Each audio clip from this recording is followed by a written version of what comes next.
tayo. Sabi ko, ang ginawa nila sa amin, sa Department of Budget, sa Department of Education. Unang taon, sabi nila, kami ang magsasabi, House of Representatives ang magsasabi kung saan distrito pupunta ang school building program. Sabi ko, hindi pwede, may department order kami eh. Kailangan niyo sundin yung mga requirements.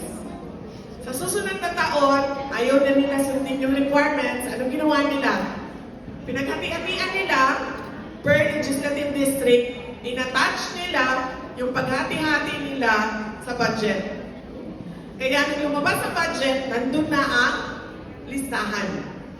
At kung makikita mo, iilang legislative district lang ang naghati-hati sa budget ng Department of Education. At hindi lang yan, nag-pyramiding pa sila. Kinuha nila ang budget ng repairs. Hindi ko na maalala, i-check niyo ang data, sinabi ko na ito noon, parang maalala ko 4 billion. Kinuha nila sa repairs, nilagay nila sa school building program.